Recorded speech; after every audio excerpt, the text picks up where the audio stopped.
Welcome to Online Seller UK podcast. My name is Prabhat, founder at Online Seller UK, and we've been doing this Amazon podcast for some time.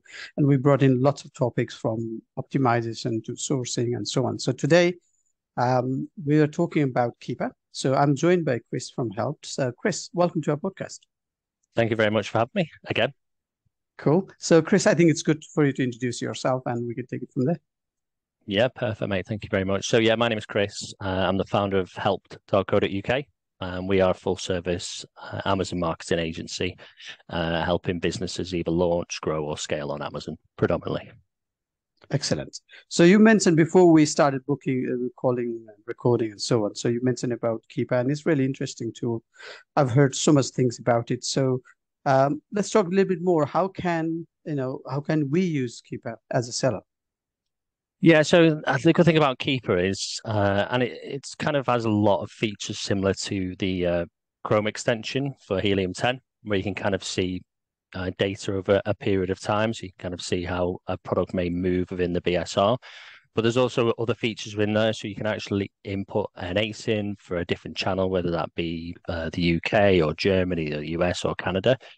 And it actually shows you a whole host of data that sometimes is not available to see on the front page of Amazon, or even if the product's out of stock. So if you've got a product that you've still got the ASIN for and it's gone out of stock, it kind of stores all that information. And it goes into great detail as well. So you can kind of see like the color, you can see the barcode, you can see who the manufacturer is, who the brand is. So it's really useful, especially if you want to kind of do a bit of snooping on competitors as well. It can be useful from that side. Okay, excellent. So when we are looking for competitors' product, with Keepa, so what sort of things do you typically look at? Yeah, so some of the good metrics to go on there. One is you can kind of see like the last 90-day pricing. You can kind of split out to see historically, has it been a vendor product? Have they always sold directly on Amazon? Have they sold to Amazon?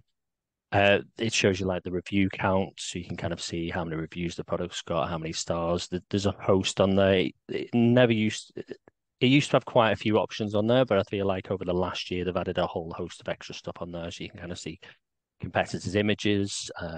You can see the titles, and you can actually download it into a CSV file.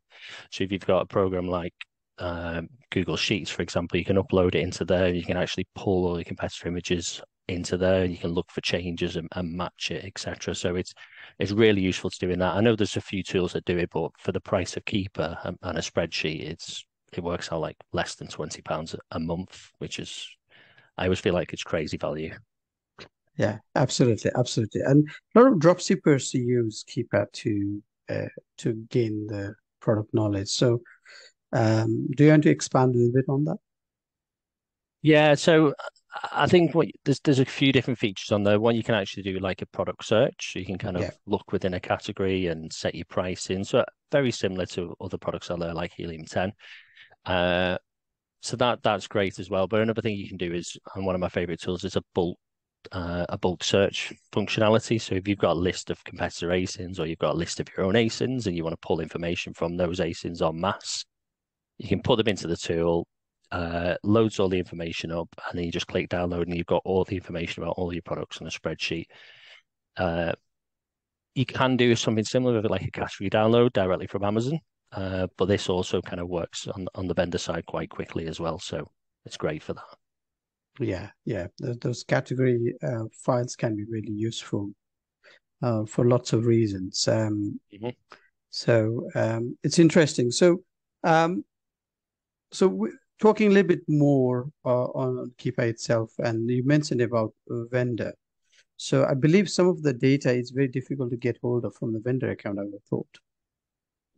So I think the way that Keep does it is that I don't know if it pulls the information off the page, or I think originally it started as the Chrome app, and I think every time that someone's got the Chrome app and they land on the page, then they index that particular page into the software, and Yeah, that they will be just pulling some kind of. So I don't think it needs to have any kind of API access or anything to vendor or seller. It's just pulling the information directly off the page. So I mean, you probably could do an inspect element on each web page if you wanted to, but Keeper does all that kind of stuff for you, and it yeah, stores the data as well. And unlike Helium 10, Keeper's been going for years, as long as I can remember. And it used to be free. Yeah. And then they started charging. There was a bit of an uproar, but I think it's still slept on. There's so much value in it. There's so much information on there. I love it. Yeah, yeah, and one of the feature I think with Keepa, I think it's a Chrome extension. I've not used to the extent you have certainly, but sometimes I look at and see the price change sometimes, Yes. uh, um, and I find that useful because sometimes we are not aware of price changes, Yeah. even with Seller Central, because we don't control the price as such. As client control it or sellers, and it's good to check that pricing as well. Yeah. Um, And you can kind of go back again historically. So you like some listings, and they might be multiple years old. So you can go like back as long as you want kind of on there, and mhm. everything's just on the page. And that there are quite a few different tabs available on the Chrome extension as well. So if a product on eBay has got a similar barcode, or has got the same barcode, I should say, then it can automatically show you similar products on there. We can, yeah, there's so much on there. There's too much to say on a kind of thing, but there's a lot of information on there about your products, which is great because you can pull massive amounts of data, but also competitor products and category data as well. So you can kind of go back, you can click into a certain category and you can see within a subcategory what the top. Usually, if you go onto Amazon Direct, you can see like the top 100 products, but on Yeah. Keeper, you can see the top 5,000 products if there is Mm. 5,000 in a subcategory. So it's Mhm. really good for if you are doing a particular type of advertising and you basically want to advertise your product on competitors' ASINs, then you can just pull a massive competitor list and put them into your advertising module after a little bit of filtering and messing about. But Yeah, yeah, yeah. And I think that's really good use. And do you find targeting the ASINs a little bit more profitable, if that's the right word, compared to the keywords targeting?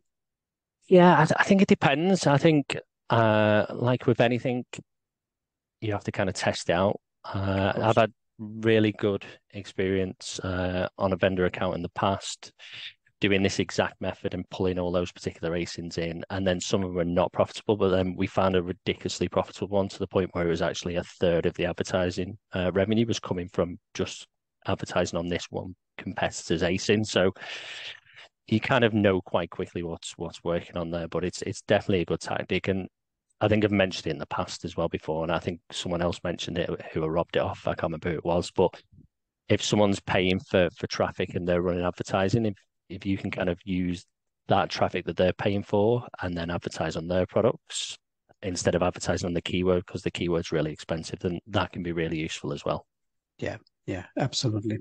So that's all good. So it's good to start that with Keepa. So you've given us quite good information on that. We are towards the end of the podcast, so it will be good for you to, if somebody wants to find you and get in touch with you to find out how they can get help from you. Where's the best place to get to you? Yeah, so check our website, which is help.co.uk or chris@help.co.uk or find me on LinkedIn as Christopher Ball.